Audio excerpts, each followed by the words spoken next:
Welcome to Rants TV, Travel and Events. Hi guys, welcome back to my channel. Please samahan niyo po ako mag-walk tour dito sa Intramuros in Manila. At ito po yung update natin today, August 3, 2025. At bago po tayo mag-walk tour, papasok po muna tayo dito sa Manila Cathedral. Ayan, ang haba po ng pila at Sunday po kasi ngayon.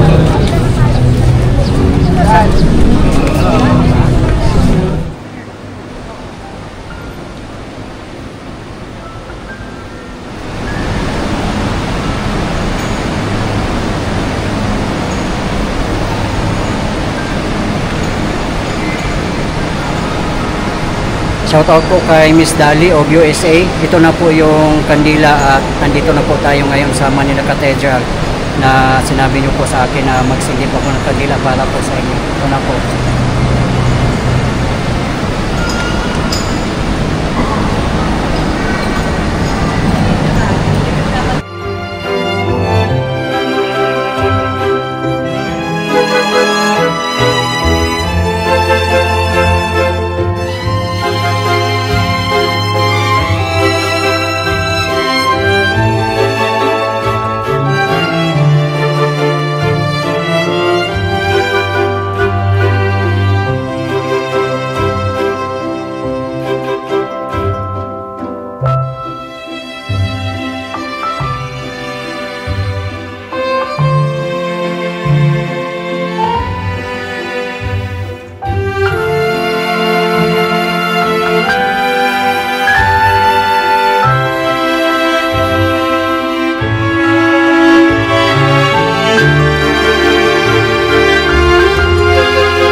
Tapos na po tayong magsindi ng kandila sa loob ng Manila Cathedral.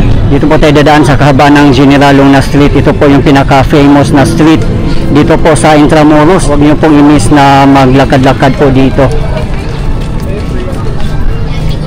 Ito naman po sa bandang dulo nito ay Fort Santiago.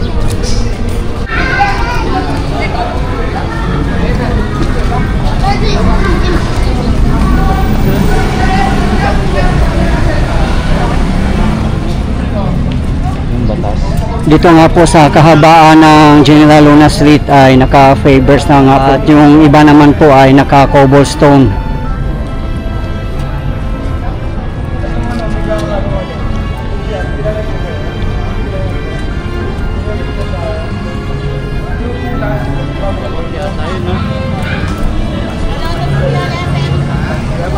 Ayan, meron din pong kalesa dito sa mga gustong sumakay po ng kalesa. Ang rate po ng kalesa ay 1,000 pesos para sa mga regular passengers at 800 pesos naman po para sa mga PWD, senior citizen at student. Doon lang po sa bandang unahan ang San Agustin Church. Pupuntahan din po natin mamaya pagkatapos natin dito. Dito po muna tayo dadaan sa Anda Street.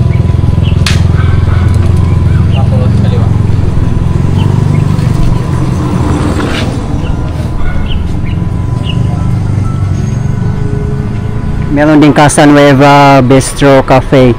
Ayan, bagong-bago po ito.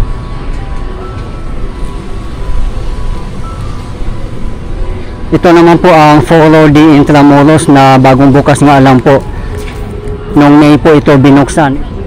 At ito naman po sa kabilang side ang Museo de Intramuros.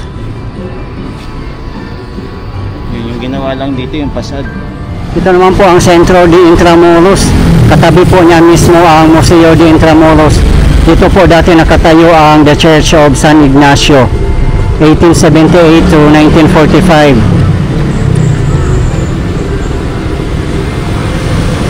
Dito lang po matatagpuan sa Arzobispo Street and Anda Street.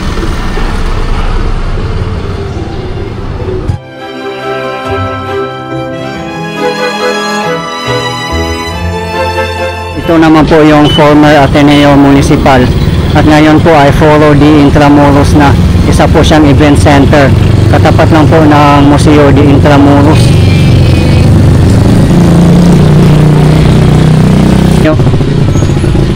Yan, tingnan nga po natin dito. Ang restaurant nga po nila dito ay Shell lang po. At sa loob po nito ay napakalaking dome.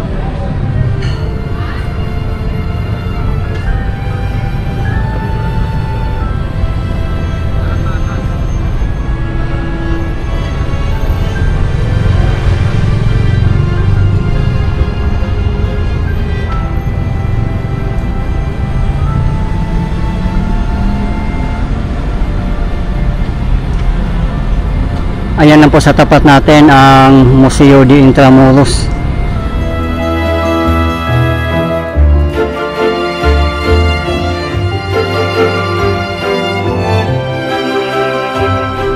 Ito po yung main entrance ng Foro de Intramuros. Open na nga po ito at kung gusto nyo magpa-reserve, makipag-ugnayan na lang po kayo sa Intramuros Administration. Hindi po tayo pwedeng pumasok dito unless may reservation po tayo. Dito po dati nag-aral si Dr. Jose Rizal.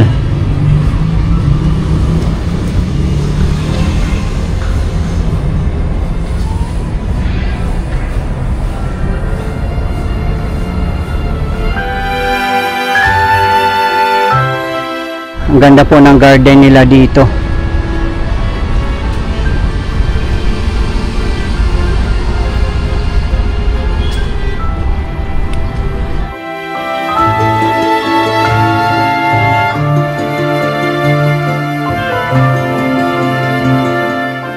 Ito po yung kahabaan ng Anda Street.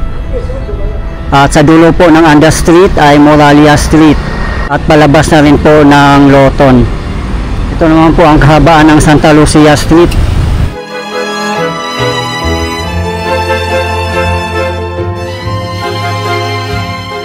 Doon lang po sa bandang unahan ang Philippine Film Heritage Building na ongoing rehabilitation po. Dito naman sa side ng Santa Lucia, screen lang po ang nakalagay, yung parang wall niya. So 3 sides lang po talaga ang ni-restore nila.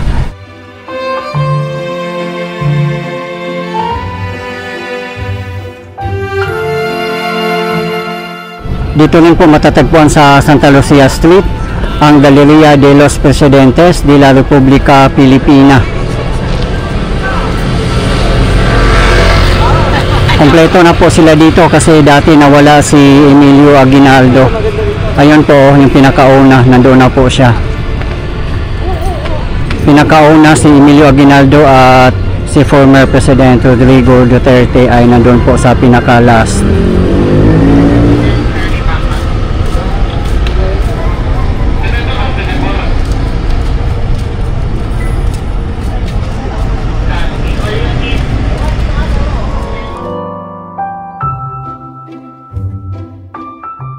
Dito rin po matatagpuan sa Santa Lucia Street ang Cuartel de Santa Lucia. Ayan po, napakaganda po niya, talagang instagrammable. Ang loob po niya ay ginawa po nilang parking area.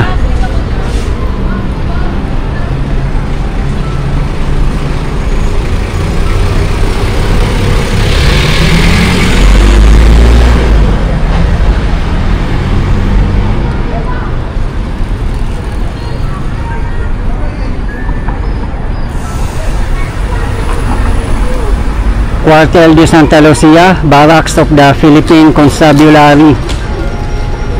Dito rin po matatagpuan sa Santa Lucia Street ang Bagong Bayan Light and Sound Museum.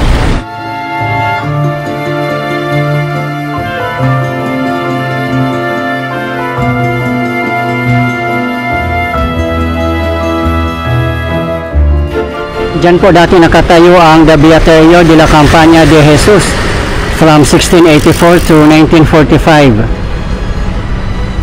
At ngayon nga po ay Bagong Bayan Light and Sound Museum na.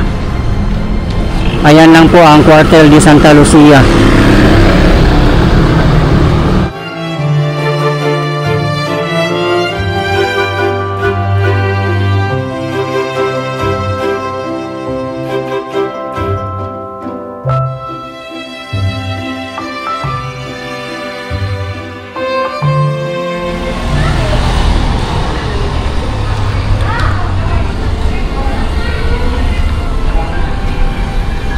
Ayan po sa dulong building ang Philippine Film Heritage Building. Katabi lang po niya mismo ang Bagong Bayan Light and Sound Museum.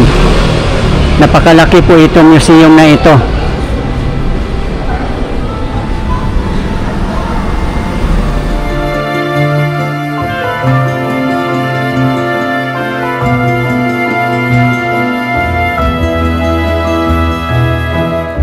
Dito na po tayo sa harapan ng Philippine Film Heritage Building. At hindi pa nga po siya nabubuksan. Ayan po, may nakalagay po doon, oh, this is where your taxis go. Name of contractor, Great Pacific Builders and General Contractor Incorporated. Contract cost 107,983,255.11. Implementing Office, South Manila District Engineering Office. Source of Fund, JAA 2023.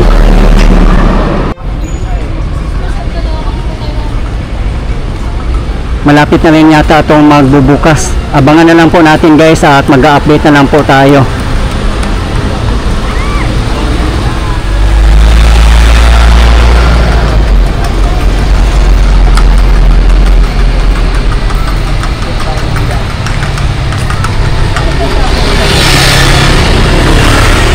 Ayan po, sa harapan natin ang Baluarte de San Diego. Close na po siya hanggang 5 PM lang po. Ang entrance fee po ay 75 pesos para sa mga regular visitors. 50 pesos naman po para sa mga student, senior citizen at PWD.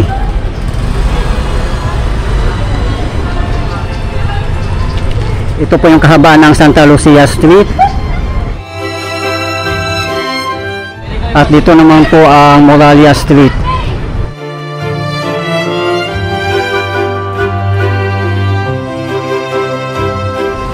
Ito naman po ang pamantasan ng lungsod ng Maynila.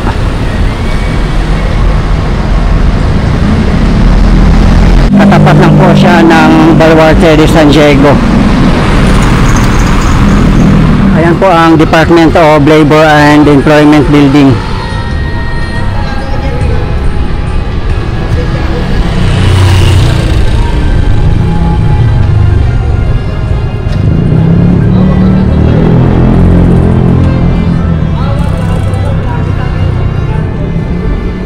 Ayan lang po ang gate papuntang Rizal Park. Napakalapit na po dito.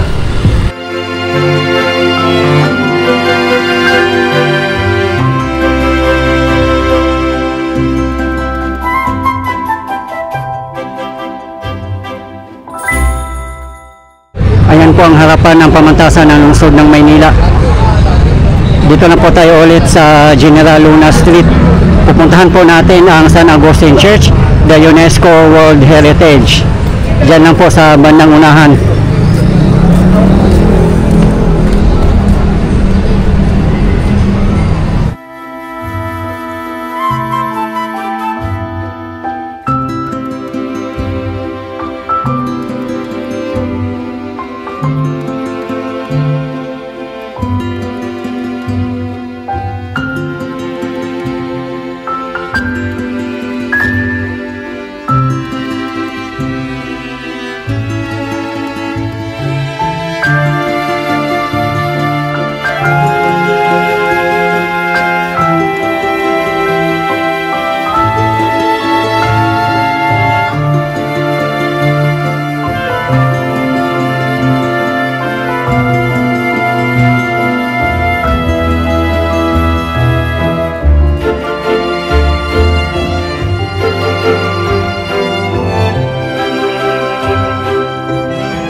Diyan po dati nakatayo ang The Church of Our Lady of Lourdes. Ngayon po ay El Manicer compound na.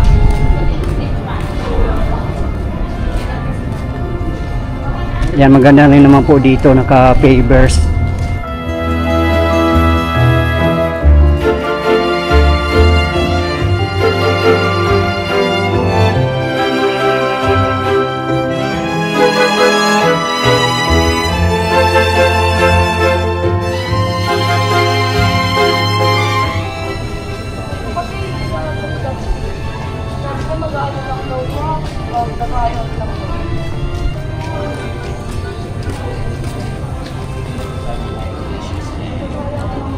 Ayan naman po ang Cafe Sofia by Paseo Victoria.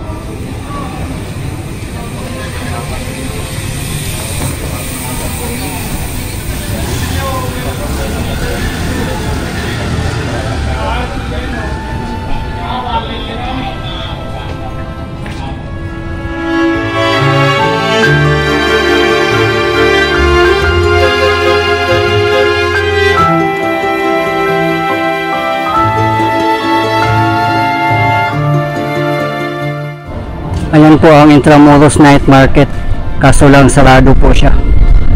Baka sa December pa yata makakaroon na ang night market dito. Ayan po ang Philippine National Red Cross Manila Chapter.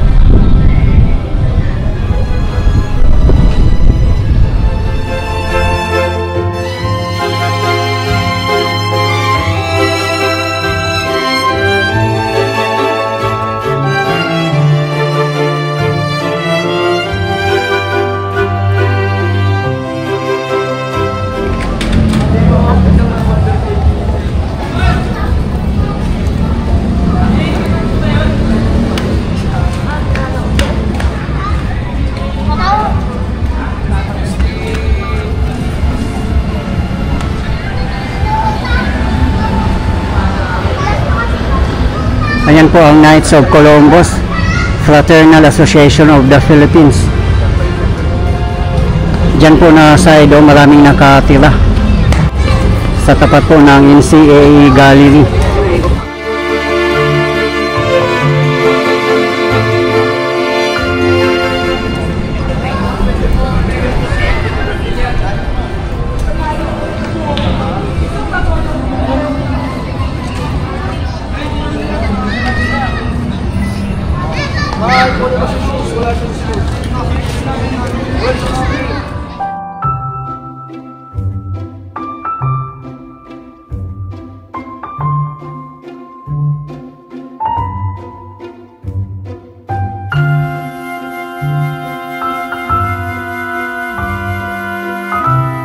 Dito naman na area ay gamit nila cobblestone.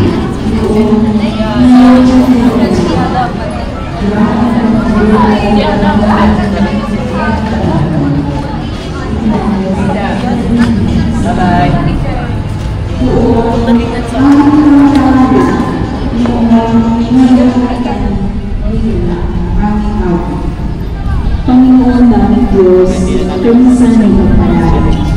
Magtagumpay sana kami sa ang aming buhay. Poon, aming mga kahapon, noon, ngayon at kailanman.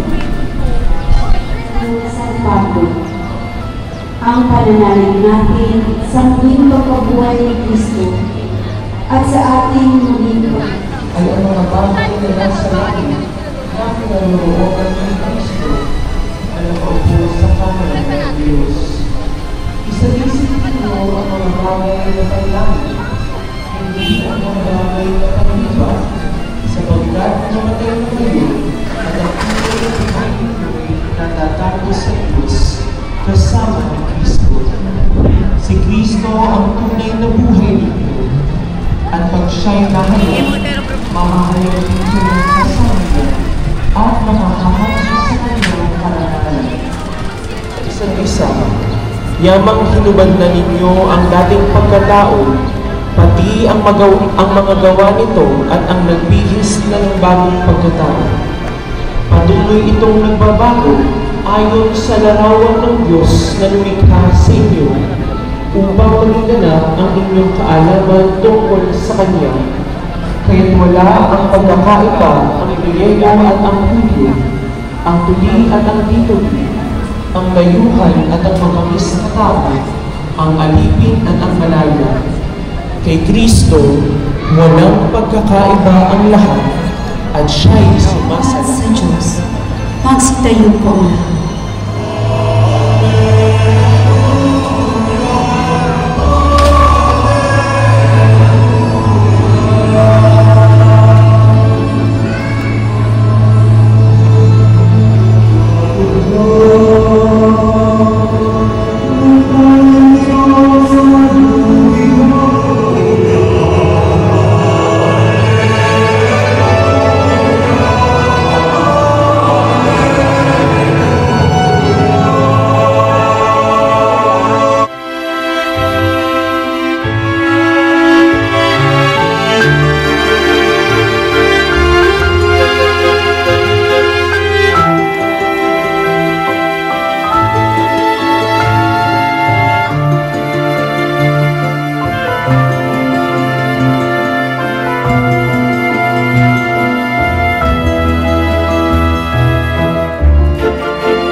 Ayan po ang Plaza Roma. Dito na po tayo sa kahabaan ng Soriano Avenue. Ito po yung main road ng Intramuros. Yan po palabas ng Anda Circle papuntang Rojas Boulevard, Pier at iba pang mga lugar. Dito naman po ay papuntang Binondo. Dito din po ang daan papuntang Pasig River Esplanade. Napakalapit lang po dito.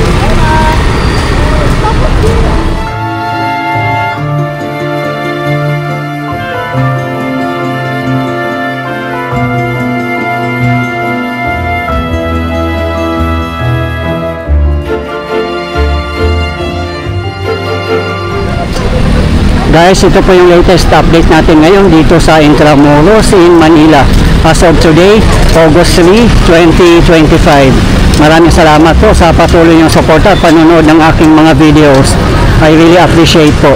At hindi po ako magsasawang i-update kayo, lalong-lalo na po sa mga government infrastructures. Mabuhay ang Pilipinas! Okay guys, thank you for watching and keep safe everyone.